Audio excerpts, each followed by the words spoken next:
The average person doesn't really understand what we're missing. Okay, so there's a building, just build another one. Rav Pinkus writes, an analogy of what happened.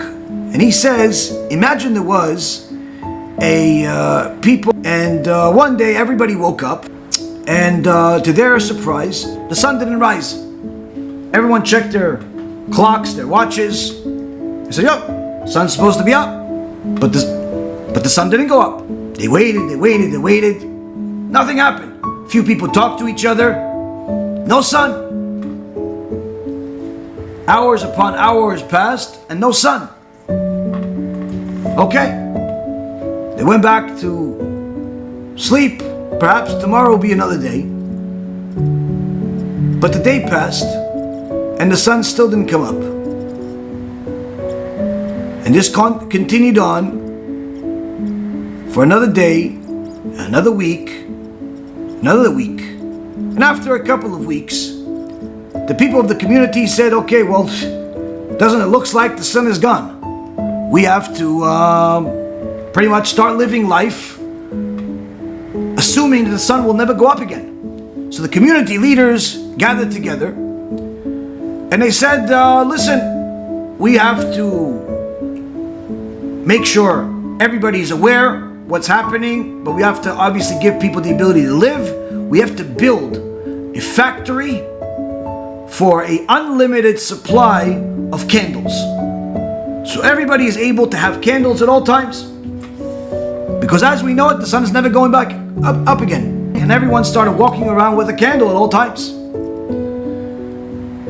And months passed, and people got used to this.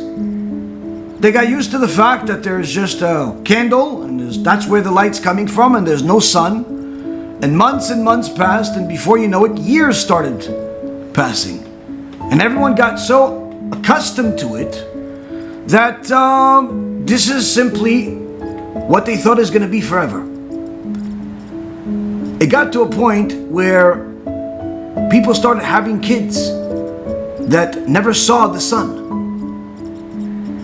And as those kids grew up, all they had is stories of how the sun used to look like, this big ball of fire that used to hang in the middle of the sky and light everything. And the kids loved the stories and everyone connected to it. But they truly couldn't comprehend what's there, but sure, seems wonderful. And more time passed, and more kids were born. And those kids grew up, and they had kids. And the next generation of kids also didn't know what the sun looked like. And the stories had a little bit less effect on them. Until one day, someone invented the electric bulb. And they brought this electric bulb to all of the different houses, and everyone was so excited about it. And they brought it to one house where there was a really old man in there. One of the few remaining people that actually saw the sun. And they wanted to see what the old man thinks of this. Look at this amazing invention. This must be what the sun looked like. And the old man nodded his head and started crying. I said, why are you crying, Grandpa? He says, no. It's not the sun. What do you mean? But look how much light. The candle was only able to give us light just for us to see right in front of us, a couple of feet in front of us, where the light bulb lights up the whole room. Is it not even as good as the sun? And the old man says, no, it's nothing in comparison to the sun. The sun used to bring light, not just to the entire room, not just to the entire street, and not even to the entire town, but the entire world would have a light that's unmatched. Even if you took all of the light bulbs in the world and combined them, it still would be unmatched to one ray from the real sun. And of course, this new generation had no idea what this old man is talking about. What do you mean? How can it have so much? Says Rav Pinkus, this is where we are. This is where we are. In the beginning, the sages that saw the destruction cried so much that Rabban Gamliel cried so much that the eyelashes fell out. He cried so much that he had no eyelashes anymore.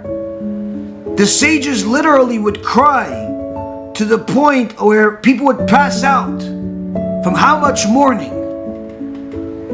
But as the generations continued,